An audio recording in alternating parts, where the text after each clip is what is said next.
aprovechando la suerte que tenemos, estaba aquí Pablo Dors en Miami porque había venido a hacer cosas relacionadas con su asociación Amigos del Desierto y a presentar sus libros en Books and Books, que además os digo que mañana a las 7 de la tarde será eso, para el que le apetezca, y él lógicamente pues firmará los libros, lo que quiera y todo eso. Entonces, aprovechando que estaba aquí, digo, pues qué buena ocasión para invitar a mucha gente que seguís la información en la fundación, ¿no? y lo que estamos intentando hacer. Y más que nada, yo lo que quiero es que tengáis la oportunidad de dialogar con Pablo, ¿no? Porque a mí ya me tenéis aquí muchas veces y ya hemos hablado un montón, pero a Pablo no lo habéis escuchado nunca y bueno, pues no tenemos ningún tema en concreto, ¿verdad?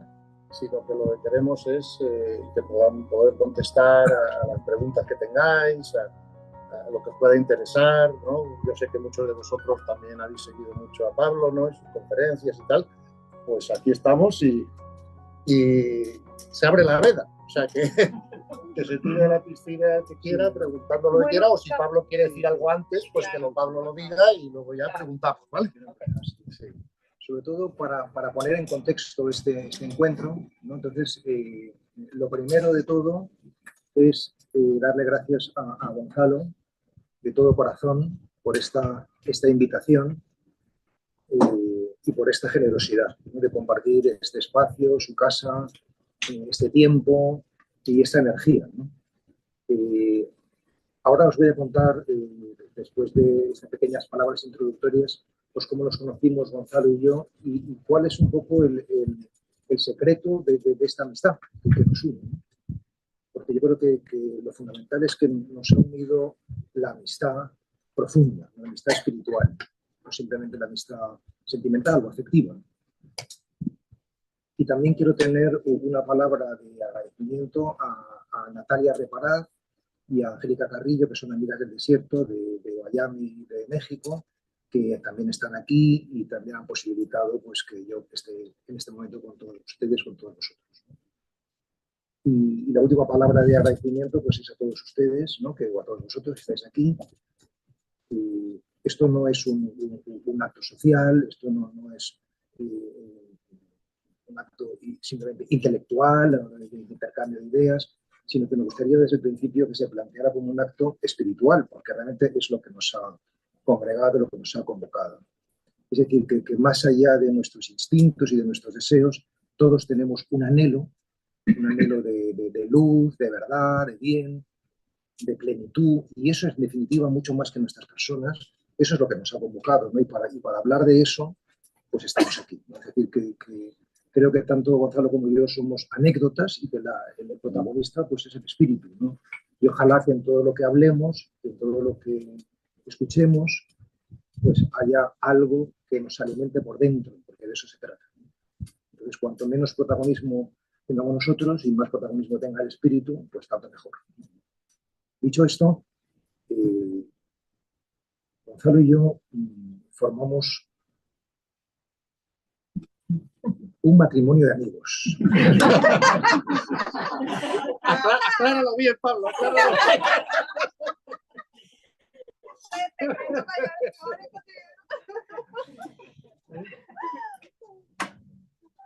Realmente para mí ha sido un regalo muy grande haberla conocido. Y en estos 2 o 3 años que tenemos de amistad, pues se ha convertido en una de las personas más importantes de mi vida. Y por su sabiduría y por su corazón. Ambas cosas que suelen ir bastante de la mano. A veces una va un poquito por delante de la otra, la sabiduría y el corazón van muy de la mano. Tenemos un amigo común que se llama Tomeu, que es un mallorquín, que se empeñó en ponernos en contacto, en que diéramos una conferencia juntos hace un par de años o 3, y a partir de entonces, poco a poco, de manera paulatina y gradual, pues fuimos gestando algo que para mí ha sido muy importante y que creo que puede ser importante para muchas personas, ¿no? Porque de alguna forma lo que ha sucedido es que él representa, por ejemplo, si luego no está de acuerdo o tiene su visión, pues lo que yo podría llamar la vía cognitiva, es decir, la vía de la comprensión espiritual por medio de la palabra.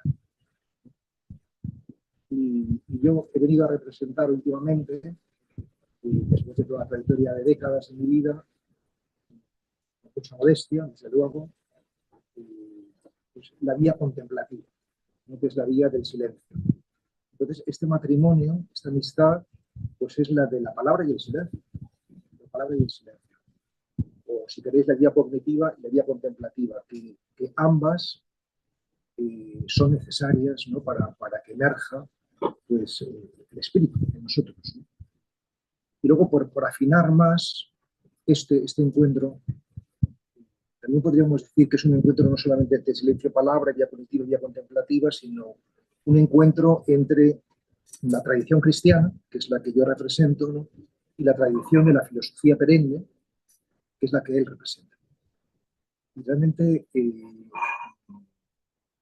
gracias a su libro, a El nuevo paradigma de la realidad, y gracias a las muchas conversaciones que hemos mantenido, ¿no? Pues yo me he ido dando cuenta cada vez con mayor claridad de que es necesaria en este momento de la historia, en este momento de la humanidad, pues esta fecundación mutua, este diálogo entre la tradición cristiana y la tradición de la filosofía perenne. Y que esto, a todos aquellos que hemos sido educados en la tradición cristiana, nos puede ayudar a comprender nuestra tradición más profundamente, a amarla más, ¿no? Y sobre todo a que nos ayude a vivir con mayor plenitud y poder ayudar a otros, ¿no? Y si queréis, yo creo que este podría ser un buen marco, ¿no? de conversación, ¿no? ¿En qué sentido el cristianismo puede enriquecerse con este paradigma? Y, en fin, estoy a vuestra disposición. Gracias por esta confianza. Espero hacerlo lo mejor posible. Y ya podéis disparar. Bueno, yo tengo una pregunta. A ver, Fanny. ¿Cómo tomó tu grupo de amigos el desierto? Por favor, sí, claro que sí. Tu grupo de amigos del desierto y la gente que te escucha, este nuevo paradigma, esta comprensión, esta vía que tú... Tengo que deciros que Amigos del Desierto, porque si quizás no todos lo sepáis, es una red de meditadores que yo fundé junto con algunos amigos hace 10 años, ¿no? y que nuestro propósito fundamental es enseñar a meditar, ¿no? Y por tanto hacer la experiencia interior, ¿no? Desde una tradición, que es la tradición cristiana, la tradición del desierto, de los padres y madres del desierto, ¿no? Y tengo que deciros también que un tanto por ciento muy alto, mucho más de la mitad de los Amigos del Desierto, son gente que estaba alejada de la iglesia institucional, ¿no? Es decir, que realmente tenían una nostalgia de poder volver a esta tradición, volver al cristianismo, pero había tantas cosas de la iglesia institucional que se lo dificultaba y por tanto pues estaban lejos, ¿no? Es decir, que aproximadamente un 70% de personas pues son personas que quizás sí que tienen interés por lo cristiano, pero no se definían a lo mejor abiertamente como cristianos o abiertamente como gente, hombres y mujeres de iglesia. También hay, por supuesto, gente de iglesia, ¿no? Esto es para contextualizar esta pregunta. Yo creo que el mensaje que ha traído Gonzalo y en general lo que es la filosofía perenne ha sido acogida de manera extraordinaria. De manera extraordinaria. O sea, yo di un paso de riesgo al invitarme. Total. Porque, claro, realmente sí que me interesa mucho, Amigos del Desierto está en una frontera, ¿no? Y después de su curso tuvimos un curso sobre budismo zen. Es decir, que realmente buscamos cosas que tienen profundamente que ver con nuestra práctica y que pueden enriquecernos, ¿no? Que podemos dialogar con ellas, ¿no? Yo a donde apunto, y creo que en ese sentido enriqueció, ¿no? Sigue enriqueciendo, porque esto yo creo que no ha hecho más que empezar. Creo que el cristianismo ha tenido un desarrollo fundamentalmente doctrinal, moral, y litúrgico, o sea, el culto, la doctrina y la práctica, ¿no? Y todo eso está muy bien y es muy necesario, ¿no? Pero de alguna manera tiene que ser incluido y trascendido, ¿no? Por lo que podemos llamar el cristianismo místico, es decir, la experiencia interior, ¿no? Que todo eso lo recoge, lo valida, pero no se queda en ello, no se queda en ello. Entonces aquí estamos encontrando pues, una manera de trabajar pues, esa dimensión más profunda que da solidez a lo otro. O sea, que la respuesta es, yo creo que está siempre acogido pues, de manera extraordinaria, muy positiva. Gracias. Pablo, Sí. ¿me puedes clarificar? Creo que usaste la expresión filosofía perenne. No es un término que estoy familiar, ¿no? Sí, claro que sí. Sí.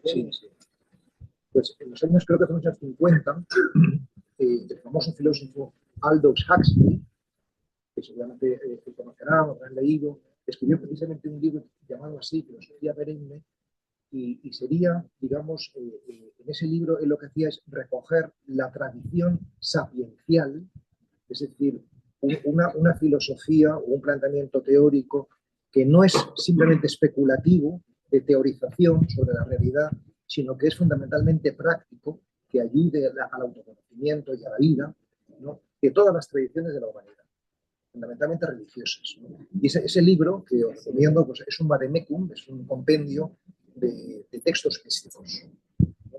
De la tradición pues, del budismo zen, de la India, de la contemplación cristiana, ¿no? Y de alguna manera se busca un denominador común de todo lo que las tradiciones dicen, pues hay confluencia de pensamiento.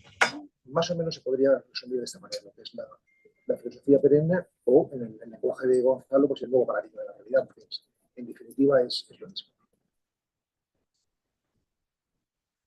Una pregunta, lo que a mí me acercó mucho a lo que es un nuevo paradigma fue el proceso de enfermedad y muerte de mi esposo. Y estaba muy cercana a la iglesia y buscaba apoyo, ayuda, pero algo que me diera sentido lo que estaba viviendo. Y a mí algo que me dio sentido y profundicé mucho, y es lo que hablar de lo que es la reencarnación, que ya científicamente está prácticamente comprobado. ¿Qué opina realmente la iglesia de eso? Porque es que me dicen, no aceptamos reencarnación, pero científicamente, ¿cómo haces cuando haces una regresión de que te comprueban de que han existido, ¿sabes? Has tenido vidas anteriores porque has hablado en idiomas que ya ni se usan? Entonces, ¿qué opina realmente la iglesia de eso? Porque a mí me han dicho, cuando lo he profundizado, de que la iglesia un buen periodo lo aceptaba, como decía el mismo Jesús en determinadas parábolas que lo dio. Es un punto que para mí es importante, ¿no? Porque es el sentirme de que tiene sentido el regresar y crecer y aprender para llegar a ser a la imagen y semejanza del Padre. Fue lo que más me pareció que tenía sentido. Es un tema delicado, ¿no? y profundo. O sea, la reencarnación forma parte de la cosmovisión de las religiones orientales, ¿no? Sobre todo el hinduismo. Y, en cambio, en la tradición cristiana no se habla de reencarnación. Esa palabra no está en el credo de los católicos, ¿no? Sino que se habla de resurrección. Es decir, son dos planteamientos distintos de lo que sucede más allá de esta experiencia histórica, por tanto, después de la muerte física o biológica del ser humano. Yo creo que es bueno que haya pluralidad o diversidad en los planteamientos, ¿no? O sea, decir que no todos tenemos por qué pensar o creer o sentir lo mismo, ¿no? Pero que en lo fundamental sí que hay una confluencia, ¿no? Y es que esta vida, o la vida, mejor dicho, no termina aquí, sino que hay una continuación, ¿no? Que esto no es todo, ¿no? Y luego cómo sea esa continuación, si sea en este mundo en este planeta, ¿no? Como se plantea la reencarnación, o en otras dimensiones, ¿no? Como se plantea en la religión cristiana, pues eso, digamos que no tenemos certeza absoluta de cómo será, ¿no? Pero sí que hay confluencia en que la vida no termina aquí, sino que continúa. Y yo creo que la pluralidad para mí es una buena noticia, es decir, no todos tenemos por qué tener exactamente la misma comprensión de las cosas, ¿no?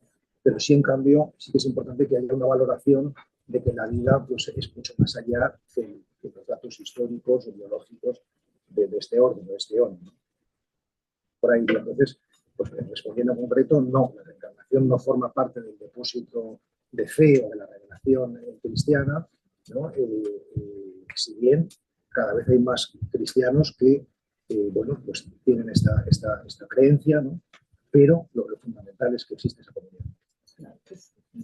Es lo mismo, sigue creciendo, claro, aquí o en cualquier o en otras dimensiones. Pero lo importante es comprender que seguimos evolucionando. Como ha dicho Pablo, esto no acaba. Luego ya lo otro es un tema de detalle, ¿no? Pues, claro, es verdad. Bueno, pues fíjate, os diría más, si me permites, o sea, os diría más, creo que este es un tema que tenemos que dejar que lo resuelva la ciencia, ¿verdad? ¿Por qué? Porque hay tres ojos del conocimiento, ¿verdad? Y desde luego no se va a poder resolver con los ojos de la mente, no están hechos para eso, solo se va a poder resolver desde los ojos de la contemplación o desde los ojos de la ciencia, ¿verdad? Eso que son los que se pueden usar para ver esto. La ciencia, a través de sus posibles pruebas, entre comillas, ¿no? Como pueden ser las regresiones, las experiencias cercanas a la muerte, ¿no? Los recuerdos de los niños aparentes, ¿no? Hasta cierta edad de las vidas pasadas, o la contemplación, ¿verdad? Es verdad que muchos místicos a lo largo de la historia, tanto orientales como occidentales, sí han creído en la experiencia sucesiva del alma. También me gusta llamarlo reencarnación, porque hay que aclarar que en todo caso no es la persona la que se reencarna, ¿no? Sino que es el alma la que coge otra personalidad y otro para seguir, ¿no? Pero como ha dicho muy bien Pablo, bueno, pues podría ocurrir que no, que eso se hiciera en esas otras dimensiones o mundos, pero bueno, serían tan reales en este sentido como este, porque lo que sí ha determinado ya la ciencia, y eso creo que él y yo estamos de acuerdo, es cómo se produce la evolución de la consciencia, ¿no? Y cuáles son los pasos o los niveles, ¿no? Por los que pasa la evolución de la consciencia. Evidentemente, cuando una persona fallece, ¿no? En este mundo, sin haber llegado, ¿no? Pues a esos niveles, en algún sitio tendrá que llegar a esos niveles, ¿no? Y claro, ¿no? Y eso, o sea, y por lo tanto, esos niveles sí son ciertos, ¿verdad? Que tenemos que pasar por ellos, y lo que podemos tener más duda es cómo se hace ese pase, ¿no? Después de la muerte física, ¿verdad? Y otra cosa que tenemos que también comprender, después de todos los datos, ¿no? Que nos da la astrofísica y la astronomía moderna, es que es absolutamente, matemáticamente, yo diría casi imposible, ¿verdad?, que este sea el único colegio de almas que existe en el universo, ¿no? Con lo cual, cuando hablamos de experiencia sucesiva del alma, también nos tenemos que preguntar, ¿y en qué colegio, no? ¿En qué colegio? No solo en qué dimensiones, ¿no? Que a lo mejor son otras dimensiones, pero también incluso en qué colegio, ¿no? Y pues ahora mismo ya no hay ningún científico importante que tenga la más mínima duda, ¿verdad?, de que en el resto del universo pues existe vida, y que además sabemos que no tenemos prueba de que exista vida menos avanzada que la nuestra, pero sí tenemos prueba de que existe vida más avanzada que la nuestra, ¿verdad? Porque nos han llegado sus aparatos y no los hemos diseñado nosotros. Y eso lo han desclasificado ya, y ahí están las fotos, los vídeos, las declaraciones del Pentágono, de los militares. O sea, entonces, en ese sentido, pues lo único que quería añadir. Más allá del más allá, ¿no? Más allá del más allá. O sea, lo que me interesa es el más acá. Exacto. Sí. ¿No? ¿En qué sentido? En el sentido de que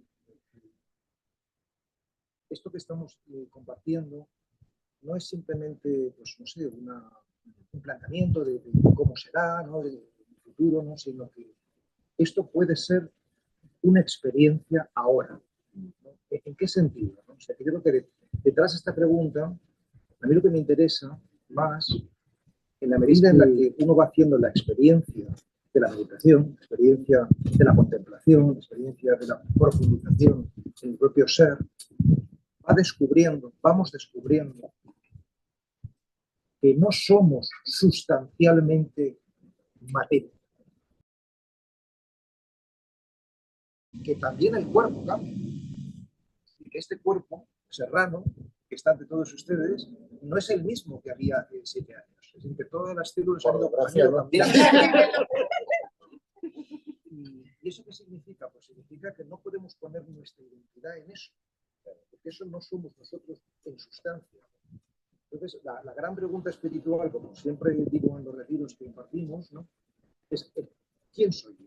¿Qué soy yo? Y lo que vamos descubriendo es que si no somos nuestro cuerpo, aunque tenemos un cuerpo y de alguna manera hay una identificación profunda con él, pero no es radical, y tampoco somos nuestra mente, ni corporeidad, ni personalidad, en definitiva, somos eso que en la tradición cristiana llamamos el alma. Somos la conciencia, podríamos decir en nuestro lenguaje. Y eso es lo que es importante, vivir la vida ya desde ahora, hoy 3 de noviembre de 2023, desde el alma. Es decir, desde la identidad profunda, o si os gusta más, desde el yo profundo. Esto sí que nos hace ahora vivir con mayor consciencia y con mayor libertad, y con menos sufrimiento. Y luego lo que venga después, pues es que a mí francamente me preocupa poco.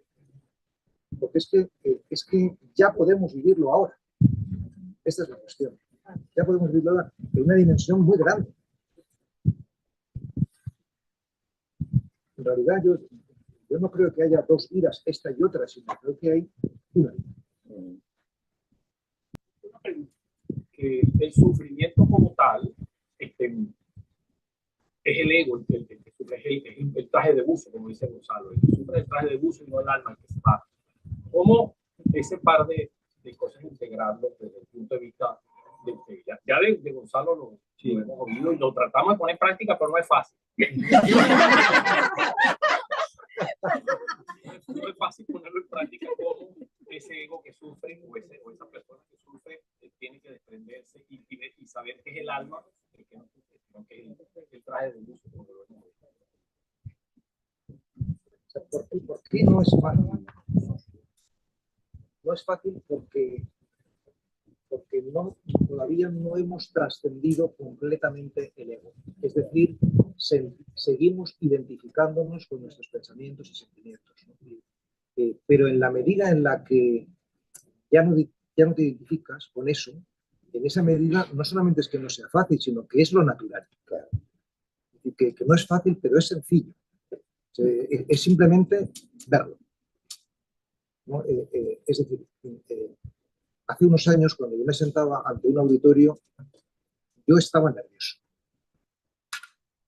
Pero los nervios es una cuestión del ego, porque piensas, ¿qué van a pensar de ti? ¿No? Es decir, pero una vez que tú has trascendido eso, por supuesto que me quedan cosas por trascender, no me presento aquí como uno que está por encima del bien y el mal, pero eso ya lo tengo trascendido. Entonces yo ahora me siento ante ustedes, pues exactamente como me sentiría pues en mi casa con unos amigos, ¿no? Es decir, sin ningún tipo de porque digamos que ya mi interés no está en lo que penséis de mí o dejéis de pensar, sino en la transmisión de algo que es un mensaje liberador, ¿no? Bien, eso de entrada, ¿no? Y luego, para responder al tema del sufrimiento, pues por supuesto que en el cristianismo se ha exaltado la cruz, ¿no? Y se ha olvidado, o no se ha subrayado lo suficiente, que la cruz es en orden a la luz, ¿no? Y que lo que redime, lo que salva, no es el dolor, sino el amor. Claro. Esta es la cuestión. Es decir, que ha sido un error de perspectiva, de subrayado, ¿no? Porque realmente lo que salva no es la cruz, lo que salva es el amor con el que se abraza esa dificultad. O sea, y esto que propone Cristo es una proposición, una propuesta que realmente sirve para todos. O sea, si tú pones amor en aquello que te duele, sencillamente se disuelve, sencillamente se trasciende. O sea, de hecho yo planteo la meditación como redención, que es una palabra del lenguaje cristiano, en la consciencia. Por eso digo que este paradigma sirve para profundizar y para leer desde una clave más luminosa y por tanto más justa de la tradición cristiana. Pero sobre esto podemos hablar mucho. Sufrimiento, creo que es el precio que pagamos por el crecimiento, ¿verdad? Y a mí cuando veo la cruz, a mí me gusta ver la cruz como un símbolo de la muerte del ego. No sé si me explico, ¿no? O sea, ahí está Cristo, ha muerto el ego, no sé si me, ¿sabes? Entonces, sufrimos en el ego y dejamos de sufrir cuando trascendemos el ego. No sé si Pablo estará de acuerdo con lo que voy a decir ahora, pero cuando usamos la palabra iluminación, que se usa mucho en Oriente, o la palabra que se usa en el Evangelio, por ejemplo, San Pablo, encontrar el reino interior, ¿verdad? En definitiva, a mí me parece que es lo mismo, pero con dos palabras distintas. Lo que estamos realmente expresando, ¿en qué consiste eso exactamente? Es justo lo que acaba de decir Pablo, es decir, es un cambio de identificación, ¿verdad? Entonces, cuando una persona se ilumina de alguna manera, o cuando se encuentra el reino interior del que San Pablo dice que nos liberará del pecado, del sufrimiento y de la muerte, lo cual es cierto, las tres cosas son ciertas, lo que estamos realmente haciendo es que hemos hecho un cambio de identificación, como dice Pablo. Ya no nos identificamos con lo que no somos, con lo que no somos permanentemente, no sé si me explico, ¿no? Y nos pasamos a identificar con lo que sí somos. Entonces, si nos identificamos con el alma, como dice Pablo, vemos todo lo que ocurre, todo lo que nos ocurre, desde el punto de vista del alma y no del ego, en vez de ver problemas, vemos oportunidades de crecimiento que agradecemos al universo, porque como dijo San Basilio de Cesarea, padre y doctor de la Iglesia, no Pablo ni yo, él, dijo, esto es una escuela de almas. Entonces, en cuanto comprendemos que esto es una escuela de almas, vengamos a un curso o a varios cursos, o el resto de los cursos se hagan arriba o abajo, pero cuando comprendemos eso, al cambiar la perspectiva, cambia la percepción, y al cambiar la percepción, cambia la experiencia. Entonces, es absolutamente cierto, creo, que todos los que estamos aquí, que de alguna manera hemos dado ese paso, ¿no? O estamos trabajando en ese paso, alguien puede levantar la mano y decir que no ha ganado mucho en paz interior desde que eso se ha visto así. ¿Verdad que no? No veo ninguna mano levantada. Luego funciona, ¿verdad? Y si funciona, está de acuerdo con las enseñanzas de Cristo, porque Cristo dijo, por sus frutos los conoceréis. No sé si estás de acuerdo. Esto es muy importante, sí, claro que sí, por supuesto, ¿no?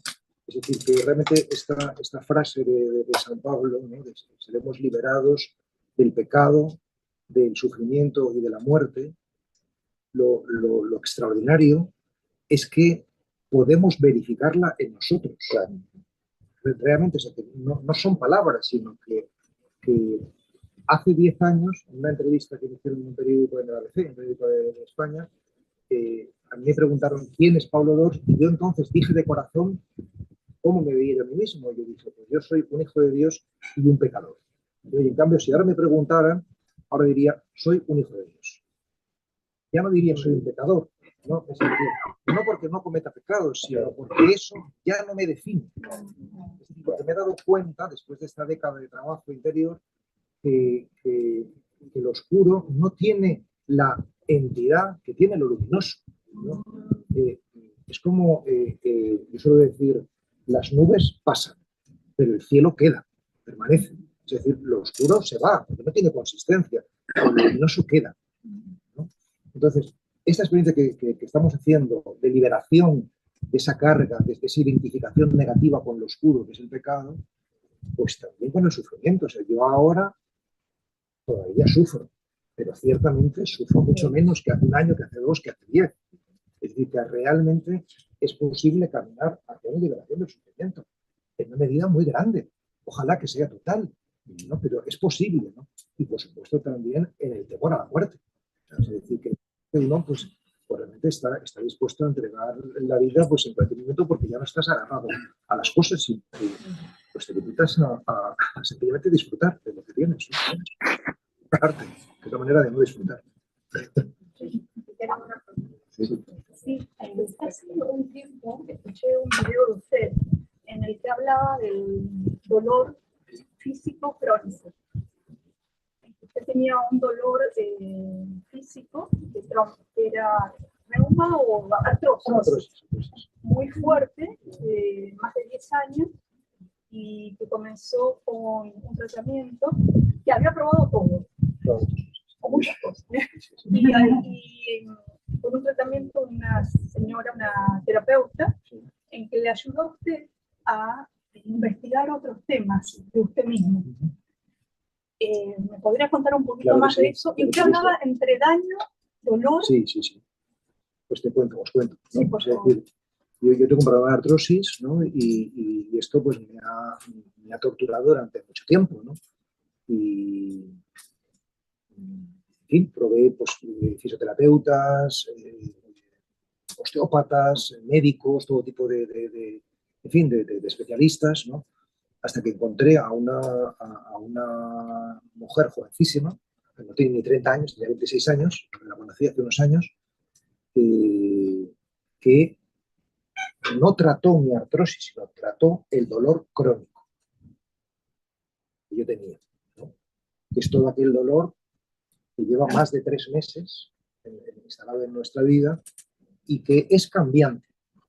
La manera de identificar el dolor crónico es que no es constante, sino que a veces lo tienes y a veces no lo tienes, ¿no? Por ejemplo, yo tenía mucho dolor de lumbares por mi artrosis de la cintura, pues muchas horas al día, pero por ejemplo, cuando daba una conferencia, cuando daba un retiro, no lo tenía. ¿No? Pero acababa y volvía otra vez, ¿no? Entonces, ¿eso qué significa? Pues significa que es importante distinguir entre dolor y daño. Tú puedes tener un daño X, un daño pequeño, por ejemplo, y mucho dolor. O puedes tener un daño grande y poco dolor. Es decir, hay gente que tiene la espalda hecha polvo y está muy bien, hay gente que tiene nada más una hernia pero está hecha polvo, ¿no? Es decir, que no hay una correspondencia exacta entre daño, que es el tejido dañado, ¿no? Enfermo, y dolor. Entonces eso significa que el dolor es un fenómeno fundamentalmente neuronal. Tiene que ver con el tejido, pero hay algo más, no solamente el daño del tejido. Entonces, pues lo que hice con esta terapeuta fue un trabajo no sobre mi artrosis, que sigo teniendo igual, pero sí sobre las conexiones neuronales que hacían que se desatara la alarma del dolor pues fácilmente, ¿no? Entonces, ¿en qué consiste el trabajo? Es un trabajo de reprogramación neuronal. Entonces, por ejemplo, yo lo que voy a contar les va a parecer alucinante. Pero, por ejemplo, ¿no? O sea, yo había estado muchos años haciendo estiramientos para mi columna, porque todos me decían que los estiramientos eran muy buenos. Esta mujer me quitó los estiramientos. El estiramiento lo que hace es reforzar la idea que estás mal y, por tanto, lo va a presentar. Entonces, me quitó los estiramientos y me puso saltos. Yo pensaba que saltar era malo para la espalda, porque no, pero saltar lo que es. Entonces, todas las mañanas 10 saltos, ¿no? Para que, de alguna manera, el cerebro entienda que saltar no es malo, que tú no estás enfermo. Y así, pequeños ejercicios para una reconfiguración neuronal. Les puedo asegurar que más de un 85% del dolor se me ha ido. Evidentemente, esta mañana he tenido dolor, ese 15%, pues de vez en cuando me recuerda que todavía estoy en este mundo. Hola, muchas gracias. Hola, Gonzalo. Hola, hija, ¿cómo estás? ¿Qué tal, cariño? Hola, Pablo. ¿Qué tal? Un gusto escucharos a los dos. Me transmites mucha paz, además, Pablo. Muchas gracias. Te quería preguntar, porque has dicho una frase que me ha gustado mucho, que has dicho somos el alma. Y bueno, después de hacer el máster Consciencia y Ser, Julio nos explicaba cómo el alma es como una carcasa que hay antes del espíritu y el cuerpo. Entonces yo te quería preguntar si después de haberte dicho lo que he comentado, para ti somos el alma o somos el espíritu. Bueno, el alma es el espíritu individualizado. Individualizado. Sí, o singular, ¿no? El alma es el espíritu individualizado, singular. Si queréis verlo de otra manera, si quieres, por favor. el problema es que nosotros siempre, en nuestras explicaciones, decimos que el ser humano es multidimensional y tenemos 4 cuerpos, porque es lo que la ciencia, de alguna manera, o sea, cuando digo la ciencia, digo conocimiento, ¿verdad? Pues ha demostrado, ¿no? Pero la mística siempre ha sabido que tenemos un 5.º cuerpo, ¿no? Que es la imagen divina, ¿verdad? O la esencia divina que llevamos en el alma. Y esa esencia divina o imagen divina es común para todos y es lo que da la vida al alma, ¿verdad? Y luego el alma da la vida a todo lo demás, porque el alma viene de la palabra anima en latín, que es lo que anima la materia. Entonces, en este asunto del alma y el espíritu y tal, hay mucha confusión y muchas veces es simplemente una confusión semántica, ¿no? Pero, en mi opinión, no sé si Pablo estará de acuerdo, yo cuando escucho la palabra espíritu, pienso en algo común. ¿Me explico? Pienso en algo que es común a todos nosotros, y cuando escucho la palabra alma, pienso en un espíritu individualizado. Ya sabéis que yo siempre he intentado, pienso, ¿no? Que así como la personalidad está en el ego, la individualidad está en el alma. ¿Digo? Y luego está el espíritu común, del que nadie se ha separado nunca, ¿verdad? Que es la fuente, o llámalo como quieras, que está presente en el alma de todos nosotros, ¿verdad? Y es lo que hace, es lo que realmente da la unidad final a todo lo creado, ¿no? La famosa unidad de todo lo creado.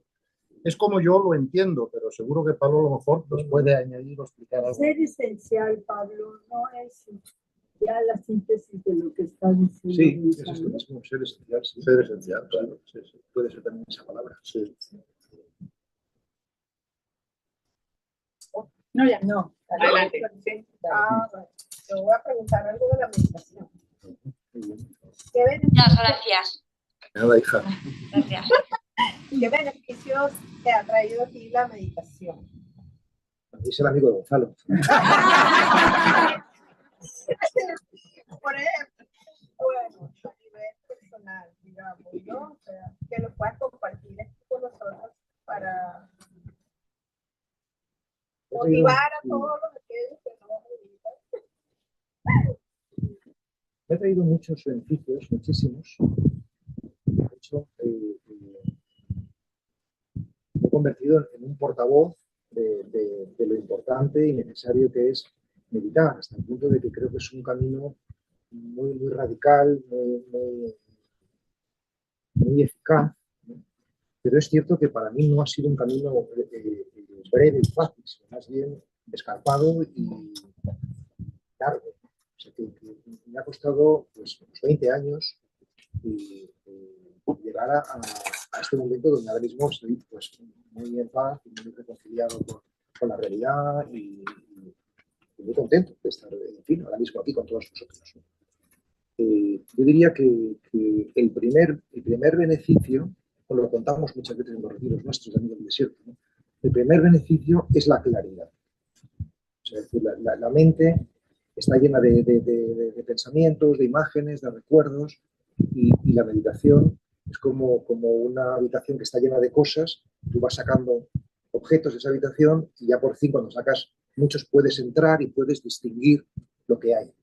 Pues con la mente pasa igual, o sea que tenemos muchas cosas, pero cuando vas meditando vas vaciando todo eso y al final puedes entrar y descubrir que no eres solamente ruido y confusión, sino que eres espaciosidad.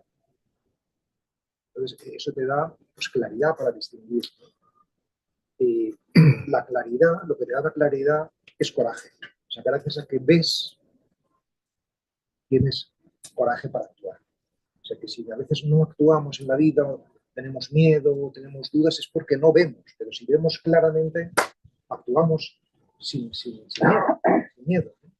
Entonces diría que el segundo fruto es el coraje, ¿no? Y el tercero es que cuando actuamos, si actuamos, pues somos fecundos. Es decir, que muchas veces nuestra vida es infecunda porque no actuamos, porque tenemos miedo, no vemos con claridad. Pero si actúas, si haces cosas, pues, lógicamente pues, se producen frutos, ¿no?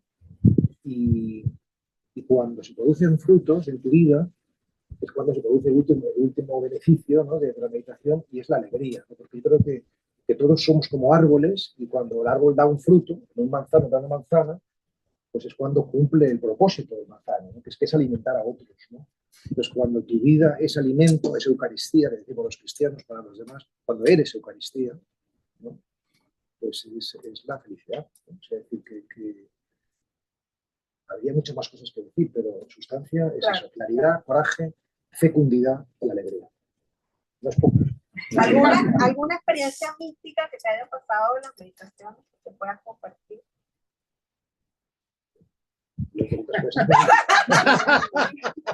Son muy peligrosas estas señoras, ya te lo dije, te hubieras preparado. En realidad, en fin, la principal y más importante, con mucha diferencia, experiencia mística que yo tuve fue con 19 años. Tengo un libro que se llama Entusiasmo, donde la cuento, ¿no? Y fue una experiencia de una presencia en mi habitación, de la casa de mis padres, ¿no? Y para mí era claramente la presencia de Dios, ¿no? O sea, y al día siguiente, después de esa experiencia abrumadora, ¿no? de presencia amorosa, pues comprendí que mi vida pues, era para Dios. Y desde entonces nunca he dudado de eso, ¿no? O sea, es decir, que eso ha sido no solamente lo más hermoso y lo más profundo que me ha sucedido, sino lo más real. Incluso lo único real. Claro. ¿Por qué me vino? Pues no lo sé, pero sé que eso es lo más, es lo que es. ¿Qué consejo puedes dar a las personas que todavía no se han atrevido a experimentar esto de meditar y estar con uno mismo? Que hagan inmediatamente un retiro de iniciación para mí.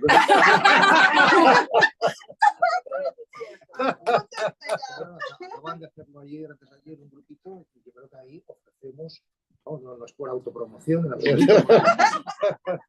pero sí que es verdad que es una propuesta, digamos, muy metódica, muy estructurada y muy compacta, que hunde las raíces en la tradición cristiana, por tanto milenaria, ¿no? Y que realmente está transformando a muchísimas personas, ¿no? O sea, que hay una fiabilidad, ¿no? Que no es una cosa que me haya inventado yo, ni muchísimo menos, ¿no? Sino que sigo las enseñanzas de un maestro, que es Franz Jalisch, un jesuita que falleció hace un par de años y que bebe de esta fuente de los padres y madres del desierto, y eso es lo que yo recomiendo. Ahora, yo quería preguntar... Por supuesto que hay muchísimas más escuelas también extraordinarias, pero yo no las conozco y no las puedo recomendar. Claro, quería preguntarte sobre la meditación, porque en los momentos difíciles que todo el mundo pasa, ¿okay? Y no tenemos esa cultura de la meditación, que nos es muy difícil entender por qué tenemos que vivir cierta realidad. Tú me dices a mí, ponte a meditar, y lo hice en mis momentos difíciles y no me daba respuesta. Cuando consigo lo que significa aceptar la realidad, me empezó a dar respuesta. Y pienso que, no sé qué piensas, qué día es más eficiente, si las dos se relacionan, o recomiendas, porque es que en la meditación me puede aumentar mi energía, pero es buscar muy internamente respuestas, y me puedo hasta equivocar, porque yo buscaba simbolismo, buscaba algo en mis meditaciones y no conseguía nada. Ahora, cuando busqué una información que me pareció que tenía sentido y entender cómo está hecho el diseño, qué significa aceptar la realidad, aceptar la muerte, aceptar la enfermedad, aceptar todas las experiencias difíciles que uno tiene en la vida, no sé qué piensas, que es más eficiente o cómo se puede hacer las dos cosas, no sé. Es como preguntar, ¿a quién quiere más, a papá o a mamá? Exacto. Pues, yo creo que silencio y palabra, por eso he puesto este marco para entender este contexto de esta conversación, silencio y palabra son las dos caras de la misma moneda, ¿no? Es decir, que realmente hacemos silencio o meditamos en orden a la escucha.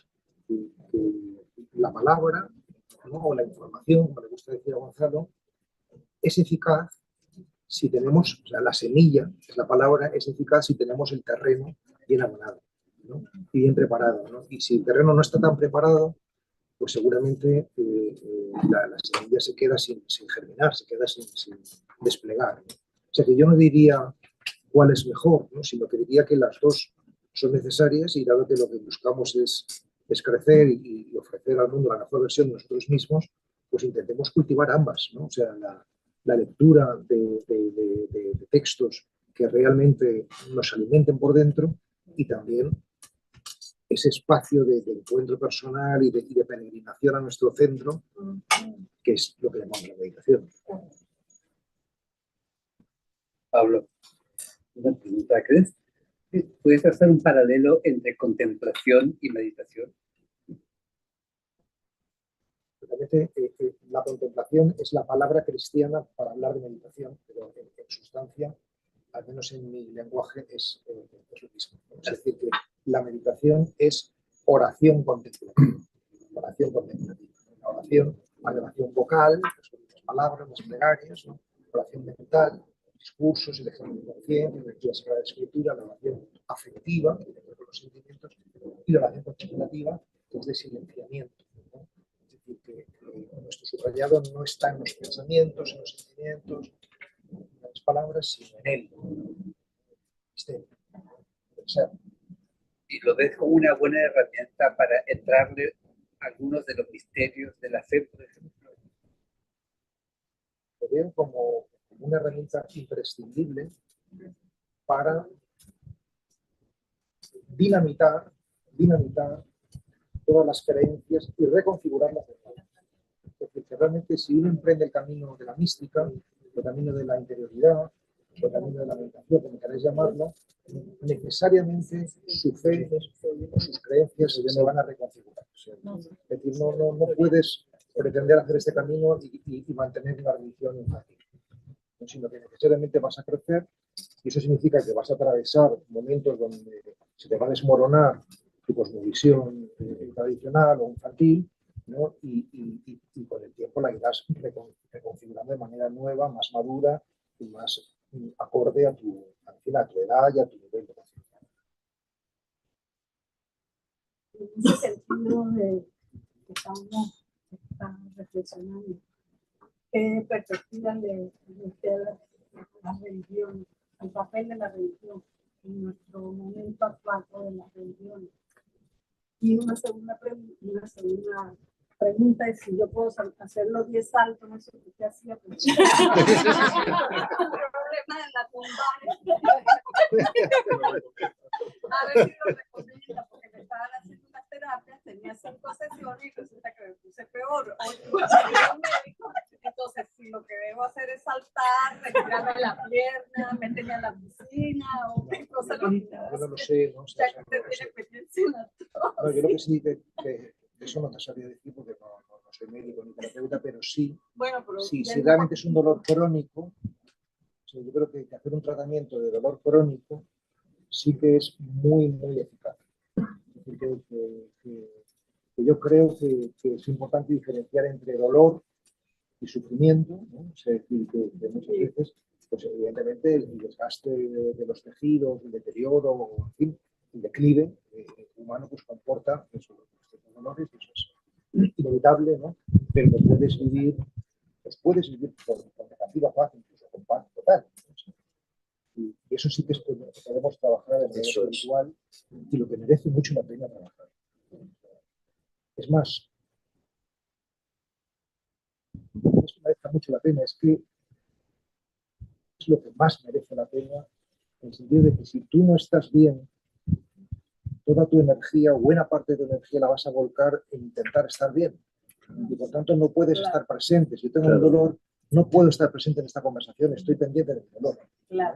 Por eso es importante pues, estar lo mejor que podamos. Es el mejor servicio que podemos dar a los demás. O sea, dar buen rollo, ¿no? buenas vibraciones, buena energía. Estar presente. Y luego lo de las religiones, o sea, yo soy una persona muy religiosa.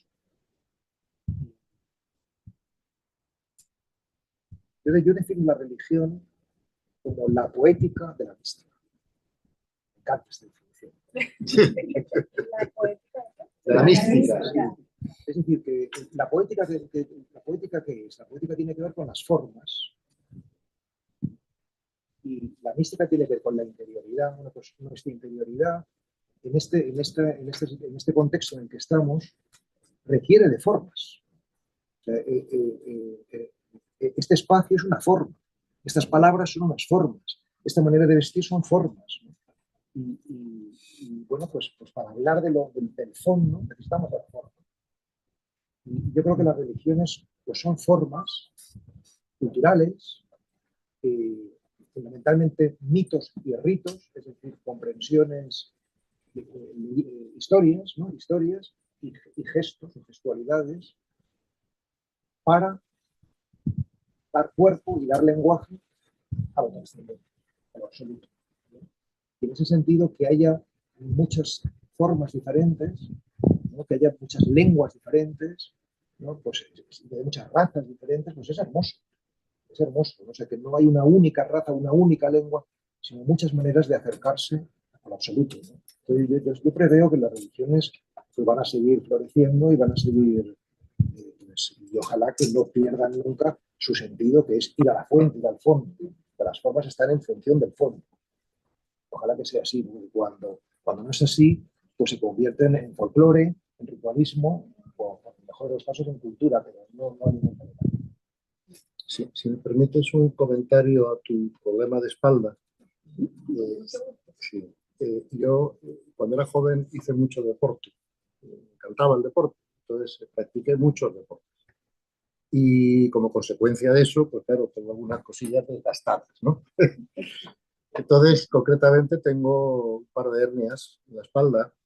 Y una de las cosas que tú tienes que ver es si ese dolor que sufrimos nos afecta la paz interior, nos quita un poquito la paz, ¿verdad? Claro. Entonces, como ha dicho muy bien Pablo, cuando lo más básico, que es el cuerpo físico, pues no está funcionando, es más difícil que se pueda expresar lo significativo. Digamos que lo básico limita las expresiones o la experiencia de lo significativo, como ha dicho Pablo, ¿no? Pues lo que yo he observado en mí pues sí, te servirá a ti, yo es que creo que tienes que empezar por aceptar que tienes un problema de espalda y que ese problema de espalda no lo tienes por casualidad. La casualidad no existe en el universo, ¿no? Lo tienes porque los de arriba, como yo digo, pues han pensado que para el mejor desarrollo de tu alma, pues debes de pasar por un dolor de espalda, ¿no? Entonces, no lo tienes por casualidad, sino para fastidiar. Exacto. Para aprender, ¿verdad? Entonces, fíjate que la aceptación siempre produce dos efectos invariables. Por eso se puede hablar de la ciencia de la aceptología, ¿no? Porque siempre produce efectos invariables, ¿no? El primer efecto es que ganas en paz interior. O sea, comprendes que lo que te está pasando es algo que necesitas para que tu alma aprenda a mantener la paz en cualquier situación, incluido el dolor de espalda, ¿no? Lo segundo, como la eficiencia siempre acompaña a la sabiduría, es raro que el universo, vamos, que yo pienso que es Dios, pero vamos, pueda pensar que es la conciencia, lo que quiera, o sea, que de alguna manera te perpetúe en una situación que ya no te enseña nada. Porque la eficiencia nunca malgasta energía, ni recursos, ni tiempo, ni nada, ¿no? Entonces, yo resolví mi problema de dolor de espalda sobre todo, yo no conocía esto que es muy interesante, que ha explicado Pablo, ¿no? Del proceso que él vivió con la configuración neuronal, ¿no?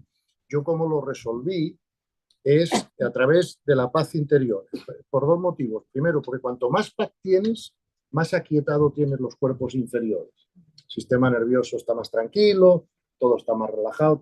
Segundo, cuando aceptas la situación y comprendes que está ahí para enseñarte algo, una vez que consigues no resistirlo, fíjate que el desarrollo espiritual siempre tiene 3 ceros, que son 0 resistencia, 0 reactividad y 0 sufrimiento, como dijo San Pablo. Entonces, cuando tú ya no resistas el dolor de espalda, no estés todo el día molesta porque te limita, ¿no? Simplemente diga, bueno, hágase tu voluntad, yo haré lo mejor posible con esto, ¿no? En el mundo de César, cuando tú lo aceptas, las posibilidades de que ese dolor desaparezca son muy grandes, porque ya no tienen más que enseñarte. O sea, el dolor de espalda es una enseñanza espiritual como puede ser cualquier otra, ¿no? La pérdida de un ser querido, una pérdida económica, en fin, lo que sea, ¿no? Y entonces, la aceptación, en mi opinión, siempre es una herramienta de primer nivel para superar todas esas dificultades. Porque una vez que aprendes lo que te viene a enseñar, ¿qué sentido tiene que se perpetúe? Seguramente te pasarán a la próxima lección, la que necesites. No sé si explico, ¿no? ¿Qué Que diferencia? no sé si será mejor o peor, pero será otra. Sandra, pero ¿qué diferencia hay entonces entre resignarse y aceptarse? Porque me puedo resignar. No, es que, hay mucha verás, sí, hay mucha diferencia, porque, no sé, que me corrija Pablo, ¿no? Pero la resignación todavía consume energía. Porque la resignación tiene un componente en el que te encuentras incapaz, ¿entiendes? De alguna manera superar una situación y te resignas, entre comillas, ¿no? A la voluntad de Dios de una manera abstracta, ¿no? Pero fíjate que la resignación no va acompañada del agradecimiento. Yo creo que la aceptación es un paso superior a la resignación porque incluye una comprensión espiritual de por qué te pasa lo que te pasa y además incluye un agradecimiento a esa situación porque te está permitiendo, claro, te está permitiendo la oportunidad de crecimiento. Mientras que la resignación, que es hasta donde llegaba antes la religión, ¿no? Pues que es claro, la resignación es mejor que la rebeldía, ¿sabes? Pero es peor que la aceptación, en el sentido de que la aceptación te lleva un paso más allá porque comprendes por qué te pasa lo que te pasa, además lo abrazas, lo agradeces, ¿verdad? Y te abandonas, ¿no? Digamos, en las manos de Dios para que Él te cree las circunstancias de la vida que más convienen para este mundo de escuela de almas y para el crecimiento de tu alma. Eso es como yo lo veo, no sé si tú quieres aportar algo más. Completarlo, pero sobre lo que yo he aprendido de ti. Sí, pues adelante, adelante. Te aceptan el dolor, no lo Sí. puedes decir nada. No, es decir, que en esta ocasión dijo algo en eso muy luminoso, y es que aceptar, que es lo que está hablando, es respetar y asumir. ¿No? Y respetar es hacerse cargo de lo que sucede fuera sin intervenir, y asumir es hacerse cargo de lo que sucede dentro, autorresponsabilizándonos. Si hacemos eso, respetamos y asumimos, estamos haciendo. A tomar nota, porque esto si no, no. Está grabado. En cuanto a la meditación, yo medito, entonces me quedó sonando algo. Tú dijiste que para ti fue muy importante llegar a donde esta persona que te ayudó, a que en lugar de estirarte, saltaras, porque te ayudó a quitarte el dolor. Se supone que cuando meditamos regeneramos células y regeneramos cantidad de tejidos, estamos en el unknown, estamos mejor y estamos pudiendo dormir lo que se supone que dormimos en la noche 1 hora o 2 semanas regularmente, de las 8 horas, cuando ya estamos en el deep sleep. Entonces, ¿crees que parte de la meditación también haya sido ayuda o eso durante todo este tiempo que meditaste no te ayudó a la regeneración de la enfermedad? No te sé decir. Lo pregunto porque se supone que cuando uno medita, o sea, yo ayuda. creo que supongo que sí, pero yo creo que lo que realmente ayuda es que de meditar es que abres un espacio y un tiempo gratuito.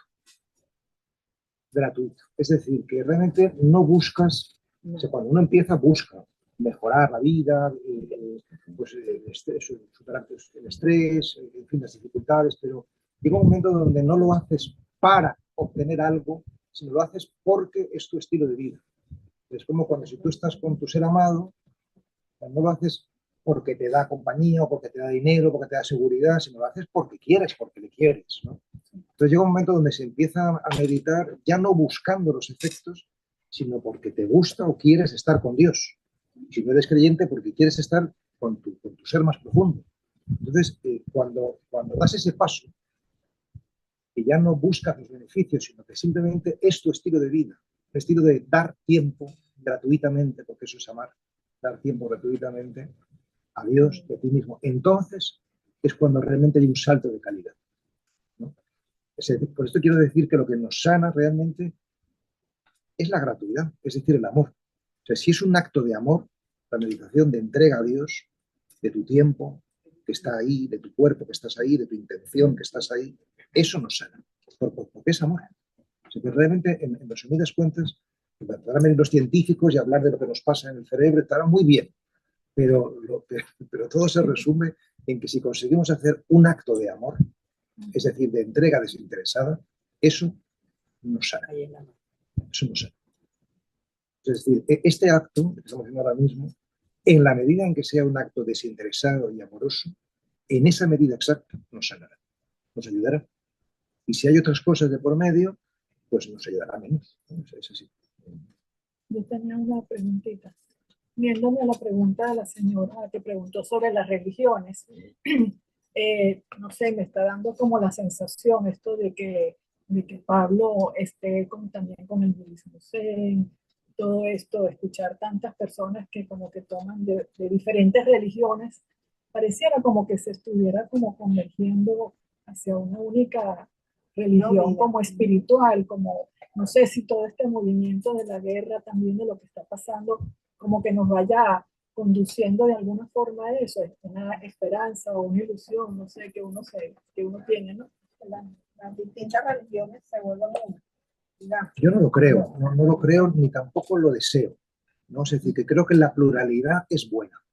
Es buena, ¿no? O sea, que es bueno que haya muchas lenguas, que lo ideal no es que todos hablemos inglés o castellano, no, o sea, que haya muchas lenguas yo creo que es bueno porque no se trata de uniformar, sino de armonizar, que es diferente, ¿no? Es decir, que las religiones están al servicio de la mística. Entonces, en la medida en que las religiones fomentan la experiencia profunda del ser, en esa medida cumplirán su objetivo y en esa medida cada una va a colaborar, ¿no? Y si tú lees textos de místicos cristianos, pero también textos de místicos budistas o sufíes, verás que hay una confluencia enorme, hasta el punto que puedes equivocarte y pensar que eso es un texto cristiano y resulta que es musulmán, ¿no? Entonces, en ese sentido profundo, sí, pero en el sentido de que en este mundo de las formas seguirá habiendo divergencia, pues yo creo que la seguirá habiendo y no es una mala noticia. No es una mala noticia. Pues yo creo que todo lo que asciende converge, dice el refrán, ¿no? Y con lo que ha dicho Pablo es absolutamente claro. Yo te pongo delante un texto de Ramana Maharshi, uno es San Juan de la Cruz, y tú no vas a saber decirme cuál es. Digo, te vas, o sea, por ejemplo, a los místicos que han llegado, porque claro, también en la conciencia mística hay niveles, lo mismo que lo hay en la conciencia del yo, ¿no? En la conciencia previa del yo, ¿no? Si te vas al, por ejemplo, esto es una opinión personal, que no puedo, pero es personal. O sea, yo creo que, por ejemplo, en Occidente el místico que a mayor nivel llegó, que yo conozco, vamos, o que yo he leído, es Meister Eckhart, ¿eh? Más todavía que San Juan de la Cruz o que Teresa de Ávila, o sea, en mi opinión. En la opinión de Wilber también, ¿vale? Otros los que estudian la experiencia mística, ¿no? Y fíjate que Meister Eckhart fue el que mejor integró, ¿verdad? Lo que antes hablaba Pablo de la filosofía perenne con el cristianismo, o sea, con todo el conocimiento espiritual, ¿no? Karl Rahner, que es uno de los teólogos más conocidos, ¿no? Al menos del siglo pasado, creo que fue, ¿no? Dijo una frase muy famosa, dijo: la iglesia del futuro será mística o no será. Pero ahora, tiene razón Pablo, cuando ya te bajas de ese nivel contemplativo al nivel mental, ahí sí que hay muchas diferencias, porque esa es la naturaleza de la mente, es que no puedes evitarlo. Yo no puedo escuchar por la nariz, tengo que escuchar por la oreja, ¿no? La mente no está hecha para ver esencia, la mente ve apariencias y la mente es muy buena de una apariencia muy sofisticada, ¿ves? Pero esencia está limitado a los ojos contemplativos. Entonces, si, por ejemplo, Buda y Jesús se tomaron un café, no creo que tuvieran mucha discrepancia, no sé si me explico. Ahora, a lo mejor un monje budista y un ministro de una religión tienen más discrepancias, ¿no? Culturales, no sé qué. Por último, como la experiencia mística es transmental, ¿verdad? Pues está más allá de los conceptos y por lo tanto esas diferencias conceptuales ya no existen. Otra cosa es que cuando vayas tú a interpretar la experiencia mística que hayas tenido, pues lo hagas desde tu personalidad y tu cultura y tal, pero en sí mismo la experiencia es transmental. y por lo tanto es independiente del concepto previo. No sé si me... Aunque incluye y trasciende, no disocia, estamos de acuerdo, ¿no? Sí. Y al ser transmental, pues es unitiva. Claro, entonces, tenemos la paradoja de que la verdad es una. Estamos todos de acuerdo en eso. El amor es uno y Dios es uno. Y sin embargo hay tantas interpretaciones distintas de esa verdad, pues todas tienen que tener algún error, porque si no lo tuvieran, coincidirían. No sé si me explico, ¿no? Entonces, en esto estoy de acuerdo con lo que ha dicho Pablo, pero mi experiencia es que como la experiencia mística es transmental, lo que yo hubiera pensado o creído antes sobre la verdad o la realidad, pues se ve, como te diría yo, desarbolado, ¿no? Por la claridad de la que antes ha hablado Pablo, ¿no? De la experiencia en sí, que en sí misma te aseguro que es transmental. No sé si me explico. Es más, si en el momento de la experiencia mística, la secuencia mental queda detenida. Eso como una aprehensión con H, no sé si tú, es directa de la experiencia, no sé si me... Y por lo tanto, ¿cuáles eran mis opiniones antes de ellas, ¿no? Sobre las cosas tienen poca influencia en la experiencia en sí. Entonces, lo que asciende, converge. Y eso, como ha dicho Pablo antes, ¿qué más te da escuchar a un místico sufí? Lo que sí puedes ver es que hay algunos místicos que han llegado a un nivel de misticismo y otros han llegado a un nivel superior. Cuanto más superior el nivel, más unitivo. No sé si me...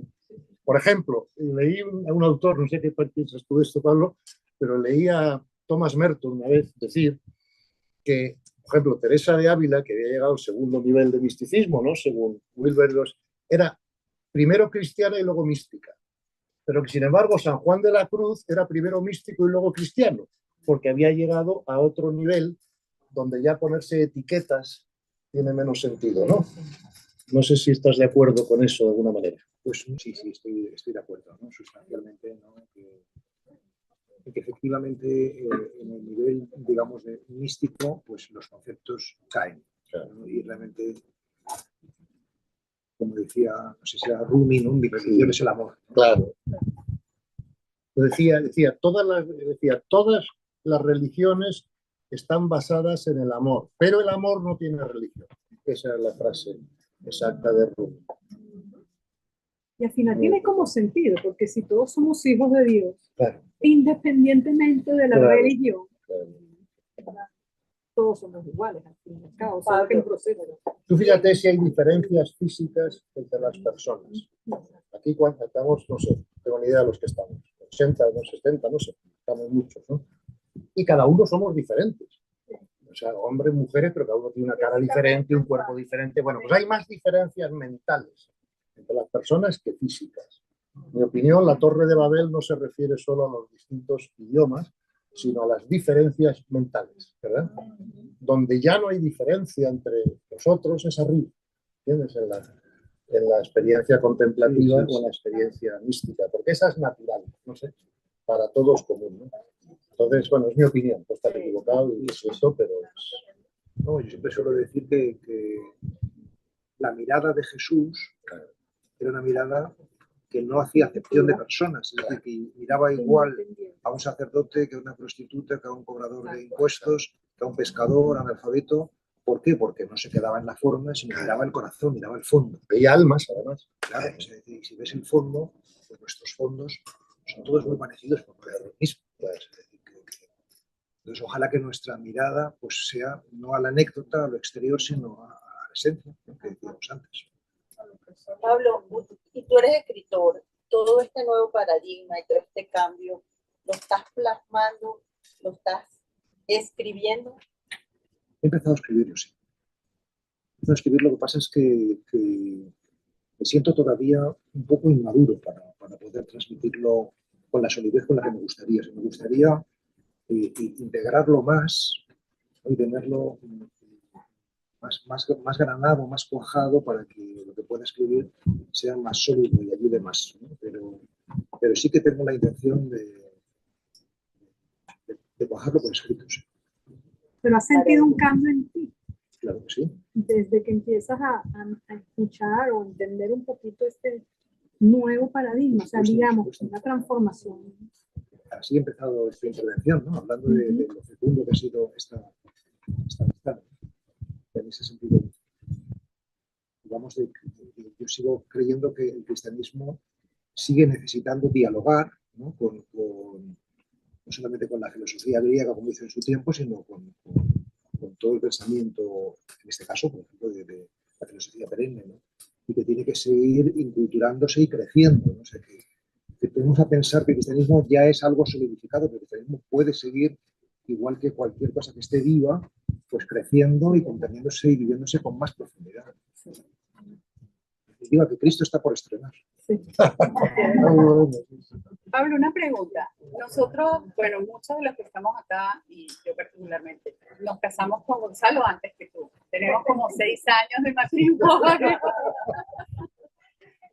Y cada uno ha tenido pues alguna, pues un episodio, un momento, o simplemente querer buscar algo más en esta información que quizás no conseguíamos de donde veníamos. Yo particularmente de la religión católica y de algunas otras. Y viéndote a ti ahora que estás todavía en la religión, ¿cuál ha sido para ti el concepto más importante o qué es lo que realmente te ha llevado a seguir en este matrimonio y en esta vida con Gonzalo, que tú digas, no la quiero dejar ya? Yo no quiero dejar la religión ni creo que la voy a dejar, por la sencilla razón de que no quiero dejar a mis padres. Es decir, que yo, eso no significa que yo esté de acuerdo con todo lo que dicen mis padres, ¿no? O mis abuelos, ¿no? Pero yo vengo de esta tradición y de alguna manera siento este deber gozoso de la lealtad a mi raíz, ¿no? O sea, es decir, creo además que si cortara la raíz, me cortaría a mí mismo, ¿no? Y dejaría de ser fecundo.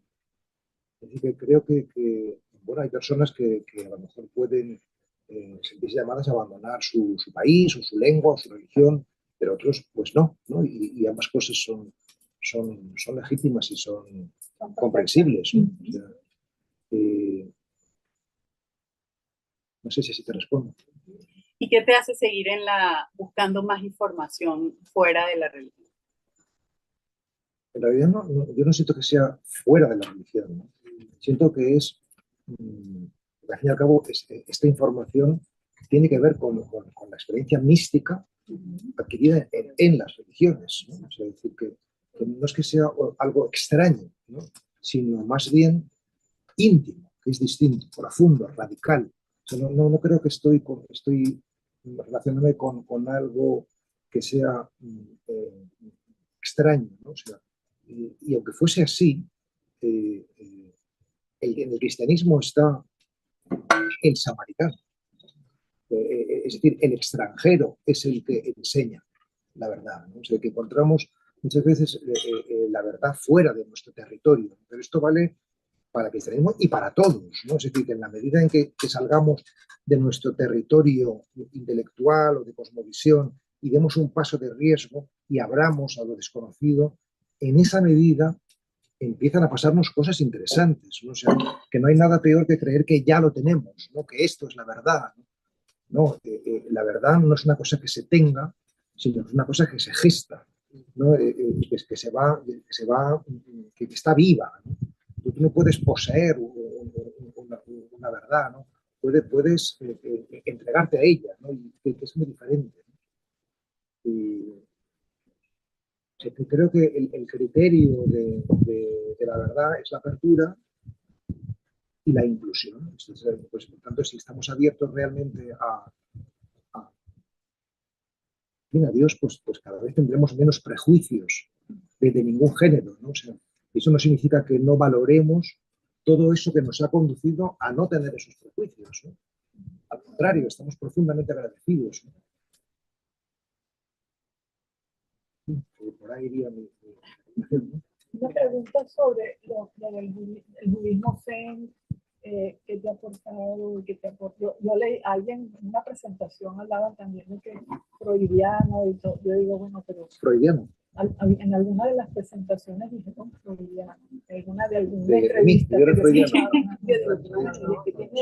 Bien jungiano que freudiano. No, bueno, yo tuve el privilegio de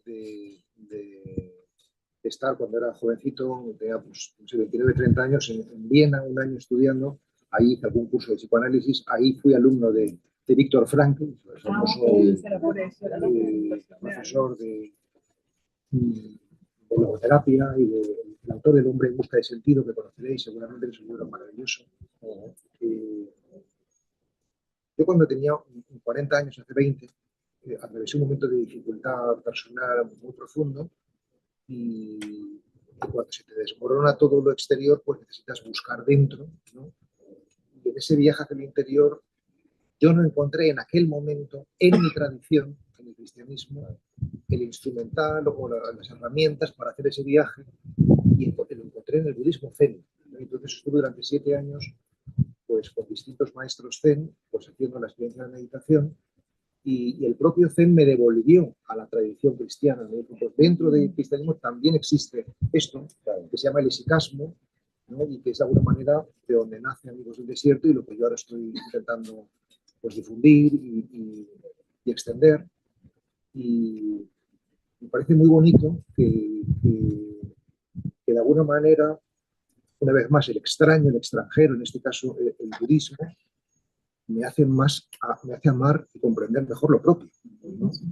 Y desde entonces, pues, ahora digamos que tengo algunas claves budistas para leer el cristianismo de manera diferente, más oxigenada, más novedosa, más profunda, y que estoy muy agradecido, ¿no? Mira, en psicología hay fundamentalmente 3 ramas, 3 escuelas o 3 caminos, ¿no? El primer camino es lo que se llama la filosofía positiva, o la psicología positiva o la psicología conductual. Entonces, el mayor exponente de esa rama realmente ha sido Skinner. Luego está la psicología del psicoanálisis, ¿verdad?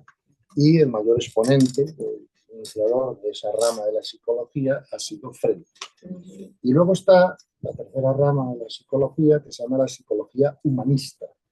Quizá el mejor exponente de esa psicología ha sido Jung o Viktor Frankl, como decía Pablo, ¿no? Entonces, mi recomendación, por haber estudiado bastante las 3 ramas y experimentado con ellas, es que dediquéis vuestro tiempo y vuestra atención a la tercera rama, a la psicología humanista, ¿vale? Y porque es la única de las ramas que está abierta además a lo que yo llamo la psicología espiritual. Y la psicología espiritual es algo que estamos poniendo ya encima de la mesa y practicando con las personas y entrenando a psiquiatras y a psicólogos en ella, y está produciendo unos resultados fantásticos. ¿Por qué? Porque una vez más, tanto la psicología conductual de Skinner como el psicoanálisis de Freud se queda a nivel de percepción, ¿vale? Si queréis, a nivel mental, ¿vale? Solo. Pero la humanista, ¿verdad?, ya incluye dentro de sus planteamientos el alma, o sea, la otra dimensión del ser humano que no es solamente egoica o mental.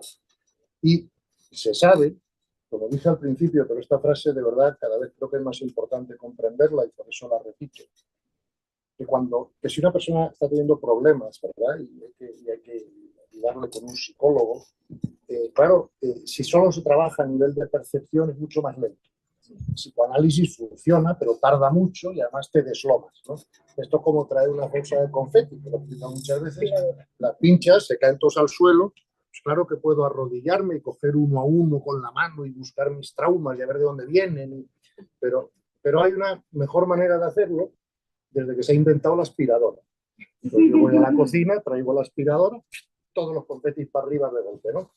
Entonces, cuando cambias la perspectiva, cambias tu comprensión de quién eres tú, como decía antes Pablo, de por qué estoy aquí, ¿no?, de cuál es el sentido de la vida.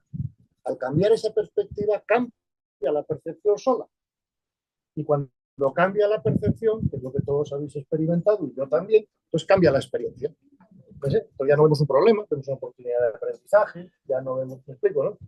Entonces, yo creo que tenemos que, entre todos, ir trabajando en mejorar, inventar, perfeccionar la psicología espiritual para tocar también la perspectiva, no solo la percepción. No sé si me he explicado. Sí, pues eso lo que quería aclarar. Hay una pregunta, perdón, hay una pregunta en la línea. Sí. Vamos a abrirle el micrófono. ¿Puedes abrir tu micrófono, por favor? Sí, ¿me escuchan? Sí. Hola, muchas gracias por esta oportunidad de tenerlos aquí cerquita y sobre todo al señor Pablo. Yo lo he escuchado bastante en YouTube y siempre me quedo con la misma curiosidad y digo, la próxima vez le presto más atención a ver qué responde, porque termino de escuchar el video y me quedo como que, ya va, pero ¿qué dijo? Es en relación a la... Es que Pablo no es empresario, como yo, ¿sabes? Entonces, a veces. Porque le he escuchado que dices que él empezó con la meditación y pasó mucho tiempo meditando hasta que se dio cuenta como que no cumplía esa meta o entendió que por ahí no era la meditación, ¿no? Y entonces lo que me quedo con la duda, entonces, ¿qué fue lo que entendió de la meditación después de pasar mucho tiempo? Y me quedo al final como que, le respondió, pero ¿qué dijo? Entonces, esa es mi duda, pues, porque bueno, a mí en lo personal yo todavía no logro salir del espacio donde me pica todo cuando empiezo a meditar y no logro avanzar, ¿no? Pero me da picazón en el brazo, en las piernas y ya por ahí me distraigo. Pero usted dice que pasó mucho tiempo meditando, muchos meses, hasta que conoció, no recuerdo ahorita su maestro, a un señor que fue y lo visitó, viajó muchos kilómetros, pero que después de cierto tiempo entendió algo de la meditación y que lo estaba enfocando mal. Entonces mi duda es esa, ¿qué fue lo que finalmente entendió de la meditación? Gracias, Teresita. Ingrid. Pensaba que era Teresita. Ingrid Vargas. Sí. No sé dónde he leído yo Teresita.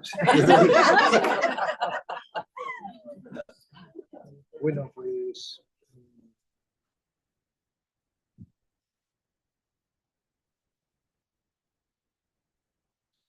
para mí el camino no ha sido rápido, sino ha sido, y está siendo, ¿no?, largo. Es decir, es como el aprendizaje del amor, o el aprendizaje de trascender el ego. Pues yo no lo he hecho de un día para otro, ¿no?, sino que llevo toda la vida, ¿no?, sobre todo estos últimos 20 años, vamos a decirlo así, ¿no? Y me ayudó mucho, como tú apuntas en tu pregunta, cuando hace 10 años conocí a Franz Jalix, que es este jesuita, que de alguna manera me hizo comprender que no era necesario que yo hiciese un salto cultural tan grande como para irme al budismo zen, sino que en mi tradición existía esta posibilidad de un método, ¿no?, que es el que de alguna manera enseña, ¿no?, en Amigos del Desierto. Y si tuviese que resumir en dos palabras lo que entendí y lo que empecé a practicar desde mi encuentro con él, esas dos palabras serían corazón y mantra, ¿no? Es decir, que yo en la meditación zen, yo no hacía la recitación amorosa de una palabra sagrada, y eso es un camino muy eficaz, muy transformador, ¿no? Ni tampoco en mi meditación tomaba conciencia del corazón, es decir, de los latidos que de alguna manera te hacen estar conectado con la experiencia de estar vivo. Entonces, esas dos realidades, el cuerpo y la mente, el corazón y la palabra, hicieron clic en ese momento y se me abrió una manera nueva de explorar, ¿no?, mi interioridad y búsqueda, por resumirlo mucho. Hice un curso de meditación porque me pasaba lo mismo que a Ingrid. Me metía y me perdía. Hice un curso donde me explican que hay varias técnicas de meditación. 69 técnicas de meditación. Exacto. Entonces, al haber la meditación en sí, el propósito de la meditación es aumentar mi energía, mi paz interna, ¿verdad? no importa la técnica, o es realmente el buscar algo y conseguir algo ¿no? consciente. El propósito de la meditación, tal y como yo lo entiendo, es el autoconocimiento. Entonces, literalmente, hacemos esto para saber quiénes somos. Independiente de la técnica que use. Claro, bueno, hay muchas técnicas distintas, pero lo esencial, son importantes, pero lo esencial no es la técnica. Lo esencial es tu entrega a ella, ¿no? Es como en el amor. O sea, en el amor, si tú te encuentras con una persona a la que amas, pues no, lo esencial no es que tengas una técnica de amarle, sino que realmente tú te entregues, ¿no? Y luego pues las técnicas te podrán ayudar, técnicas de comunicación, técnicas de todo tipo, ¿no?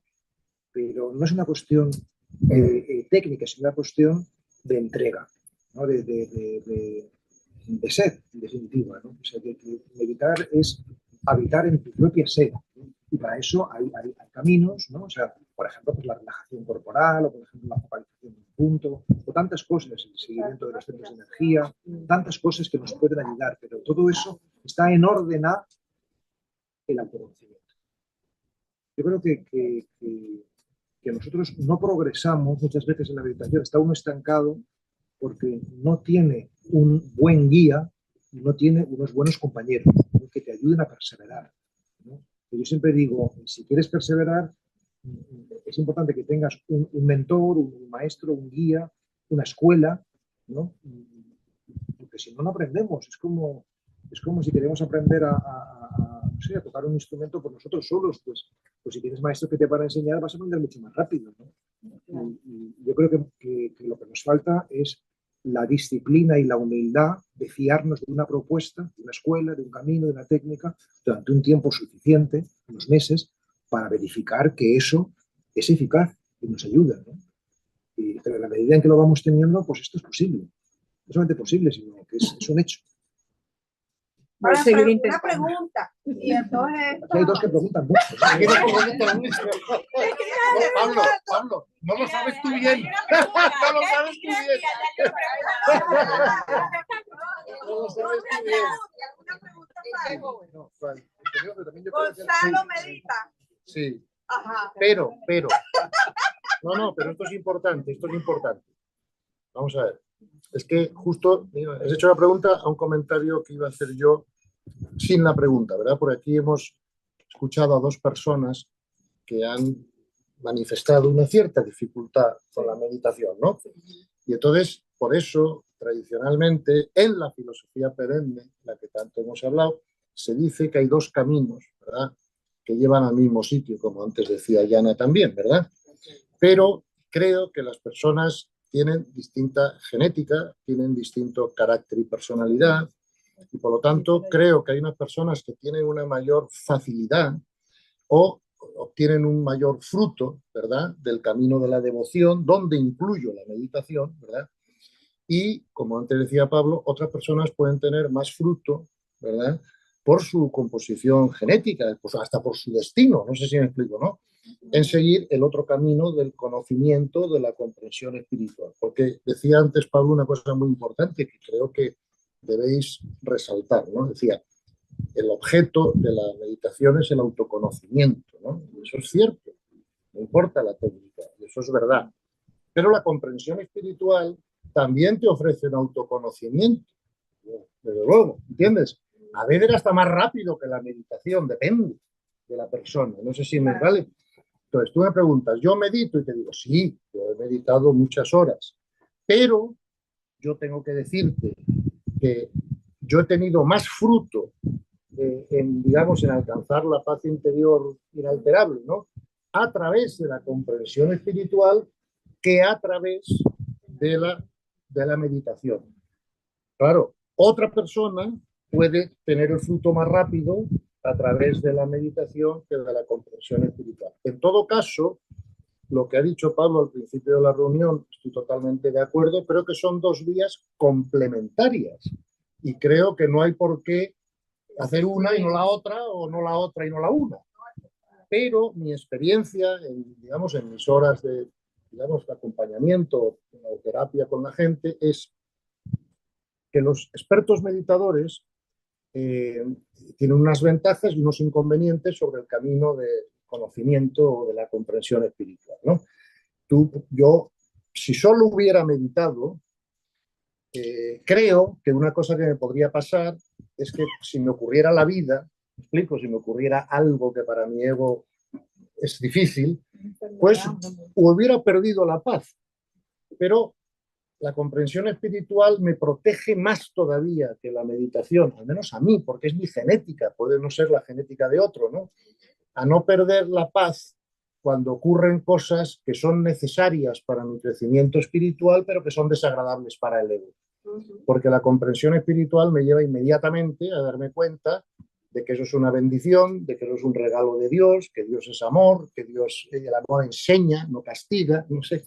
Y por lo tanto, que todo lo que me ocurre por amor y por motivos pedagógicos. Una vez que comprendo eso profundamente, porque claro, la mente tiene muchas capas, ¿verdad? Y no es lo mismo, y hay que entrenarse, ¿no? Pero una vez que se comprende eso profundamente, yo veo que ese camino te lleva a perder menos la paz que si sigues solo el camino, digamos, de la contemplación, de la devoción o de la oración constante. Eso para mí es una experiencia, no solo mía, sino que ha venido mucha gente a verme, expertos meditadores que a veces perdían la paz si no comprendían. Ahora, si un meditador experto, una persona que practique la meditación, le incorpora a esa actividad esta comprensión espiritual, ¿no? De quiénes somos, para qué estamos aquí, que somos hijos de Dios, que somos almas, lo que hemos estado hablando antes, que todo lo que nos ocurre es por amor, aunque sea desagradable para el ego. Oye, todo aprendizaje es desagradable. O sea, cuando yo aprendí a jugar al golf, daba unos rabazos al principio, no sé si me explico, ¿no? Y cuando aprendí a tocar la guitarra, desafinaba, o sea, o en matemáticas, cuánto nos hemos equivocado al principio en las ecuaciones, ¿no? Hasta que, o sea, todo aprendizaje lleva su dificultad. Así me está ocurriendo ahora mismo una interpretación de esto que acaba de decir Gonzalo desde el punto de vista teológico, ¿no? Estas dos vías, es una cábala teológica, estas dos vías son la vía del Hijo y del Espíritu. La vía del conocimiento, del logos, claro, la vía del amor. ¿No? Y que ya sea por el Hijo, ya sea por el Espíritu, pues llega al Padre, pues llega a la fuente. ¿No? Pues, muy bien, muy bueno. Es un ejemplo, ¿no? Pero sí, no, muy bien visto. Yo no había visto eso así tan claro. Muy bien visto. Sí, por adelante. Volviendo al tema de la armonización de las religiones, quisiera escuchar su opinión sobre el odio o la raíz del odio y cómo se previene o se detiene eso, porque siento que el odio siempre se convierte en un ciclo. La raíz del odio. Sí. Casi se lo paso a Gonzalo la pregunta. O sea, bueno, vale. Me atrevo con la pregunta. Vamos a ver. Lo contrario al amor no es el odio. El odio es lo contrario al cariño. Ahora te lo explico, ¿vale? Lo contrario al amor es el miedo. ¿Ok? Todo odio está basado en un miedo, ¿vale? Entonces, el amor es una comprensión, no es un sentimiento, ¿vale? Y por lo tanto, este refrán que oímos tanto en español, del amor al odio y un solo paso, es falso. Del amor al odio no hay paso posible. Es del cariño al odio. Hay solo un paso. ¿Por qué? Porque el cariño es un sentimiento, no es una comprensión, y por lo tanto es variable como todo sentimiento.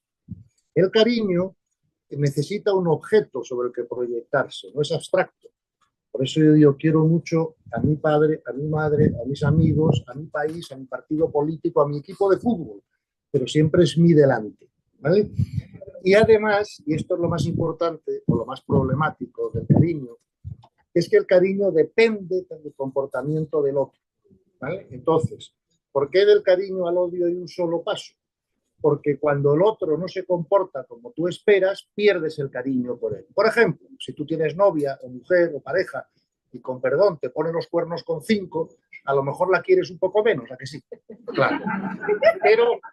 Pero no tienes por qué amarla menos. ¿Me explico? Porque el amor es una comprensión de que tu pareja pues es un alma como tú, que está en un camino de crecimiento, que a nivel de alma es tu hermana. Un alma descarriada. Descarriada.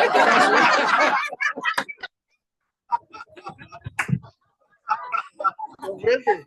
Y que no le vas a quitar la libertad que Dios le ha dado y que ella no te ha hecho nada a ti, se lo ha hecho a sí misma, no sé si me explico, ¿no? Entonces, como el amor no es idiota, el amor no te obliga a convivir con personas que no son capaces de cumplir sus compromisos, pero la dejas ir en paz, no sé si me explico, no la odias, ¿ves? Entonces, los griegos tenían 4 palabras para explicar el amor, para referirse al amor. Fíjate que en inglés solo hay una, love, ¿vale? En español hay 2, amor y cariño, pero los griegos tenían 4. Tenían eros, que es el cariño posesivo, sexual, llámalo pasional. Tenían la palabra filia, que es el amor de correspondencia, yo me porto bien contigo porque tú te portas bien conmigo. Tenían la palabra estorges, ¿verdad?, que se refería al amor entre los seres queridos, los seres próximos, los que podemos llamar seres queridos. Y luego la 4ª palabra era ágape, que era el amor incondicional. 3 de los 4 evangelios se escribieron en griego, ¿vale? Y la única palabra que aparece en los evangelios es ágape. No aparece ni filia ni estorges, porque filia, estorges y eros son 3 palabras para referirse al cariño, mientras que ágape es el amor incondicional. Entonces, ¿cuál es la raíz del odio? El miedo. El miedo a lo distinto, el miedo a lo desconocido, el miedo a lo diferente, el miedo a lo que se opone a ti, de alguna manera, o a lo que tú representas. Y la raíz del odio está en el miedo, ¿vale? Por lo tanto, para odiar menos, tenemos que tener menos miedo. O amar más, que es lo mismo. No sé si te he contestado. Perfecto, he hecho muy bien en pasarte la pregunta.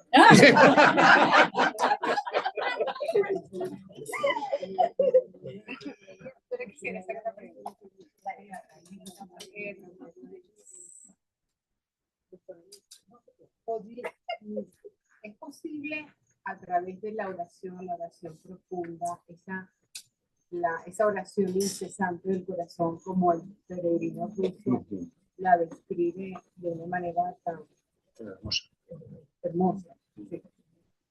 Sí. Se acerca esa oración, o sea, no, mi punto es, ¿se puede alcanzar ese estado contemplativo a través de la oración para quienes están meditando? Claro que sí. Bueno, es que esa oración que plantea el peregrino ruso tiene muchísimo que ver con la meditación y la oración contemplativa que estamos planteando. Claro. Es más, es el origen. Sí, es la cristianización del... Exacto. ¿No? O sea, que este es un libro maravilloso que si no lo conocen algunos de ustedes, se lo recomiendo vivamente, que se llama El peregrino ruso, Relatos del peregrino ruso. Es un libro escrito en 1850 aproximadamente y que de alguna manera recoge la experiencia del isicasmo, de la oración en quietud que viene de la Iglesia Oriental y por supuesto que es posible, ¿no? Es decir, que esta historia lo que cuenta es la búsqueda espiritual de un hombre muy sencillo, de la más sencilla, que mediante la recitación de una ejaculatoria o de un mantra, ¿no? En este caso no quieto, sino caminando, ¿no? Pues digamos que se va abriéndose su corazón, ¿no? Y lo relata de una manera muy, muy vívida y muy hermosa. Y tengo que deciros que para mí fue mi primer libro de espiritualidad que yo leí con 19 años, ¿no? Y que me abrió a todo este camino, ¿no? Y que lo sigo trabajando continuamente. Y lo que él cuenta es que la recitación, o sea, la palabra, le llevó a la conciencia del corazón, de los latidos del corazón, tanto del cuerpo, y cuando él se descubrió cuerpo, vivo, el corazón latía, descubrió que el universo es un cuerpo. Es la corporeidad como puerta para la conciencia de que el universo es un todo. Y que gracias a esa experiencia, pues empezó a ver la naturaleza hermosa, las personas hermosas, y se le abre la palabra, ¿no? Comprende que la escritura habla de él, ¿no? Y eso es lo que relata, ¿no? Y bueno, lo que nosotros estamos contando en Amigos del Desierto es una versión, digamos, actualizada y con metodológica, pedagógica, de este mismo camino del peregrino ruso. O sea que la respuesta es que sí, que por supuesto que es posible. Una cosa que me gustaría aclarar también, para continuar lo que ha dicho Pablo, es una cosa, mira, habitualmente hablamos mucho del corazón, ¿verdad? Vamos a volver al corazón, ¿vale? Yo creo que eso tiene una parte buena y una parte que es menos buena. Una parte buena es que, como ha dicho Pablo, sentir el corazón, los latidos, la vida, o sea, eso es fabuloso. Pero cuando hablamos de volver al corazón, yo a veces, fuera ya de esa interpretación o de esa experiencia, yo prefiero que empecemos a usar la palabra volver al alma. Porque cuando hablamos de volver al corazón, muchas veces asociamos el corazón con eso, con emociones, sentimientos y tal. Y, digamos, la experiencia mística es transsensible, no insensible, transsensible, ¿verdad? Mientras estemos en la sensibilidad, se dificultará la experiencia mística, porque la experiencia mística es trascendental, trasciende el ego y por lo tanto trasciende las emociones y los sentimientos. Es más, con un cuerpo emocional muy activo y con un cuerpo sentimental muy activo, que es producto de una mente activa, la experiencia mística se dificulta mucho. Entonces, centrarnos en el corazón para sentir ese aspecto del que Pablo ha hablado me parece estupendísimo. Pero por lo demás, en el resto de nuestro lenguaje, prefiero sustituir la palabra corazón por la palabra alma, ¿verdad? Para de alguna manera, es que el lenguaje influye mucho en nuestra manera de pensar, no sé, exacto, para no correr el riesgo de mezclar, no sé, la experiencia espiritual con el sentimentalismo o con la emocionalidad o con, me explico, ¿no? No sé, a lo mejor tú puedes explicar esto mejor que yo. No, clarísimo. O sea, no sé, ¿sabe? O sea, porque él tiene mucha más experiencia meditativa que yo, ¿no? Pero por ejemplo, ayer mismo en el retiro me planteaban, ¿no? la diferencia entre la oración contemplativa y la oración afectiva. Claro, ahí está. Tiene que ver con los sentimientos, ¿no? Y que está muy bien, pero claro, hay algo mejor. Claro, más profundo. Eso es lo que yo quería decir, lo explico mejor. Creo que tenías una cosilla. Quería añadir algo sobre la meditación, porque estoy de acuerdo con lo que dijeron. Pero me parece que para aquellas personas que les dificulta un poco hacerlo, pienso que un objetivo de la meditación es llevarlo al punto del presente ahora. Entonces, estando en el presente ahora, cualquier actividad que uno hace, que sea cortar algo cocinando, amamantando el bebé, estar súper presente en ese momento. Y eso es meditar. Ese momento. Pues sí, de hecho, un buen entrenamiento para la quietud es el silencio del cuerpo. Es decir, un cuerpo silenciado ayuda a tener la mente silenciada y usa ya el espíritu, la conciencia. Un buen entrenamiento para la quietud es la lentitud. O sea, hacer algo, por ejemplo, preparar la comida, como decías, despacio. O sea, todo lo espiritual tiene que ver con la lentitud. Es muy difícil transmitir algo del alma hablando muy rápido, pero con prisa, ¿no? La lentitud es un signo de respeto al otro, porque le das tiempo a digerir, ¿no? Entonces no se convierte en un vómito la comunicación, sino en una verdadera configuración de la verdad. Le das tiempo a recrearlo, a integrarlo, y por eso la verdadera comunicación es creativa. Tú no estás soltando de memoria la cosa que te sabes, sino que la estás creando para este momento. Ese es el milagro de la comunicación. Eso sí que alimenta el alma. Y bueno, para que se ha descansado. Sí, bueno, yo digo eso, mira, esto estaba previsto de 6 a 8, sé que muchos bueno, que el compromiso, por favor, que se tenga que marchar, que se marche, que no hay ninguna mala educación ni nada. Creo que había una pregunta por allá. Y vamos, si queréis. yo tengo una ¿Cómo no? pregunta. Gracias por tenernos aquí. Yo quiero saber tu opinión sobre, ya que estamos hablando de los miedos, amor y miedo, ¿cómo opinión sobre los miedos? Miedo a las cosas, miedo a la muerte, ¿cómo que para que enfrentar los miedos? Especialmente de los desconocidos. Sí. Yo creo que hay como 3 miedos básicos, ¿no? De los que se derivan todos los demás miedos.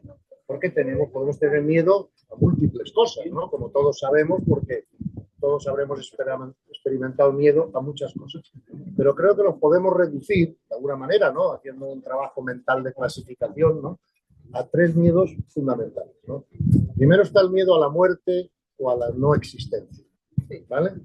Y ese es un miedo del que se derivan pues, todos los demás miedos, al daño físico, en fin, a lo que sea, ¿no? Fíjate que ese miedo ha sido superado solo por los místicos en el pasado, porque todos los místicos que yo he leído han tenido una cierta prisa por morirse, ¿verdad? Sí, oye, que me corrija Pablo, pero Teresa de Ávila, muero porque no muero, San Pablo, ¿quién me liberará de este cuerpo de muerte? En fin, y te puedo citar a muchos más, porque todos ya han visto que la vida que viene después es mucho mejor, no sé si me explico, ¿no? Y mucho más plena, y es la real, como ha dicho Pablo antes. Es que tú puedes tener mucha fe religiosa, que está muy bien, pero al mismo tiempo que tienes fe religiosa, a mí me pasó cuando era joven, por ejemplo, ¿no?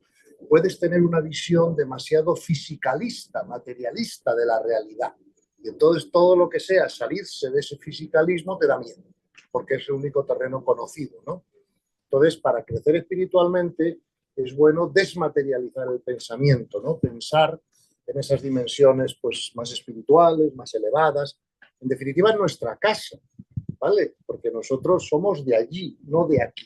O sea, nosotros somos seres espirituales teniendo una experiencia física y no seres físicos teniendo una experiencia de trascendencia, como pensábamos antes, al menos yo, ¿vale? Cuando era joven. Luego ese es el primer miedo. Segundo miedo es el miedo a perder algo o alguien que consideres necesario para tu felicidad, ¿vale? Y el tercer miedo básico es el miedo a enfrentar personas o situaciones que... Bien, entonces, una vez más, la única manera de resolver el problema del miedo es el crecimiento espiritual, porque el crecimiento espiritual te lleva a comprender que morirse no solo es un problema, sino que es una maravilla, es volver a casa, no, claro, de verdad. Segundo, te lleva a comprender que tu felicidad no depende en absoluto de nada ni de nadie, sino de tu nivel de consciencia. Hay una ecuación en matemática que dice felicidad igual nivel de consciencia, ¿vale? Entonces, cuanto más alto es tu nivel de consciencia, más feliz eres con independencia de todas las circunstancias externas. Y el miedo a enfrentar personas, situaciones, también desaparece con el crecimiento espiritual, porque ya no te planteas que estás enfrentando nada, porque enfrentar es una imposición de ego, lo que estás es siendo de servicio a todo. No sé si me... Y entonces, una vez más, como el miedo es lo contrario al amor, la única manera de situarse en el amor o de ir aproximándote al amor es subir el nivel de conciencia para que esos miedos desaparezcan. Y desaparecen cuando comprendes lo que te acabo de decir, de los 3 de ellos. No sé si precioso, ¿no? Precioso, una lección magistral, me ha encantado. De verdad.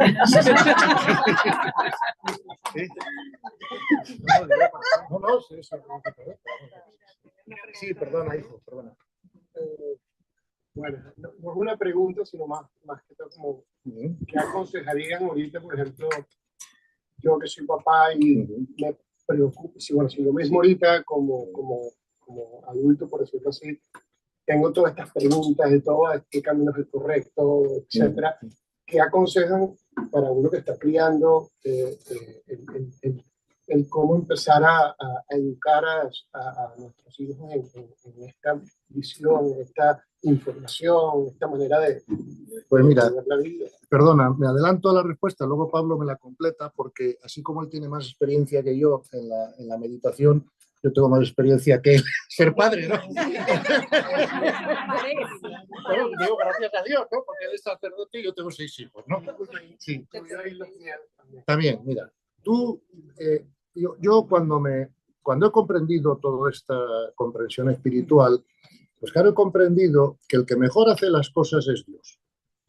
No sé, y que cuanto yo más me pueda parecer a Dios, a Cristo, ¿no? Como expresión de la conciencia divina en la tierra, mejor voy. ¿Ok? Entonces, cuando yo me planteo la educación de mis hijos y de los 18 nietos y medio que tengo, que también me toca un poco, aunque menos directamente, 18 y medio, sí, joder. No me, ya no sé, no me asustes, que ya estoy asustado yo. Entonces, tú fíjate, pregúntate cómo educa Dios a sus hijos. ¿Cuáles son las características de la pedagogía divina para las almas? Yo te voy a identificar 3 características y espero que a lo mejor Pablo me ayude a identificar alguna otra que yo no haya identificado, ¿no? Pero yo te identifico 3. Lo primero que Dios hace es dar mucha libertad a las almas, a sus hijos, ¿vale? Entonces, claro, cuando digo dar mucha libertad, no digo dejar a un niño de 3 años conducir un autobús, pero digo darle más libertad de la que tú como padre le darías por tu miedo a que la malusen, ¿vale? O sea, darles mucha libertad en cuanto sea posible, ¿vale? Hombre, no hacer locuras, porque evidentemente, insisto, no vas a dejar a un niño de 3 años conducir un autobús. Pero darles, a mí me ha resultado muy bien este método, darles mucha libertad. Segundo, ¿qué hace Dios con sus hijos? Cuando sus hijos, nosotros, mal usamos la libertad que Él nos ha dado y cometemos errores, ¿sabes? Dios no nos saca de las consecuencias. Nos hace vivir las consecuencias de nuestros errores para que aprendamos qué es el amor y qué no es el amor y qué da fruto y qué no da fruto. Y entonces eso, pues en Oriente se ha llamado karma, en Occidente se ha llamado consecuencias naturales del pecado, ¿no? O lo que sea, pero Dios no nos evita las consecuencias, ¿vale? Y tercero, y hasta donde yo he llegado, y seguro que Pablo lo amplía, ¿no? Pero tercero, Dios nunca nos retira el afecto. Por la parábola del hijo pródigo, por ejemplo, ¿no? Pues fíjate que a veces los padres lo hacemos al revés. No les damos suficiente libertad a los niños, con perdón, para que no la caguen, no se equivoquen, ¿vale? Si la cagan o se equivocan, vamos a resolverles el problema, para que no sufran las consecuencias. Y además, cuando hacen lo contrario a lo que nosotros les decimos que deben hacer para tener buenos resultados, nos enfadamos, les retiramos el afecto y ya no hablamos con ellos, por así decirlo, ¿no? Y entonces ya perdemos nuestra capacidad de enseñanza futura, porque hemos cortado la comunicación. Entonces, esas 3 condiciones yo las tengo muy claras. Ahora, Pablo, que no es padre natural, pero es padre espiritual de mucha gente, pues ya confesa mucha gente y a lo mejor se le ocurre alguna más que ofrecerte y yo encantado, ¿eh? Pero esas 3, no te olvides. Sí, me parecen preciosas las 3. Yo la única cosa que diría, como complementaria a esto que acaba de decir Gonzalo, es ser nosotros lo que queremos que sean nuestros hijos. Muy bueno, sí. Porque la educación es por osmosis, claro. Muy bien, muy bien. Gracias. Ya voy a incorporar una cuarta a nuestro repertorio. Venga, ya sabes, sí, muy buena. Sí. Claro, que seas tú lo que quieres que sean. Gracias a vosotros.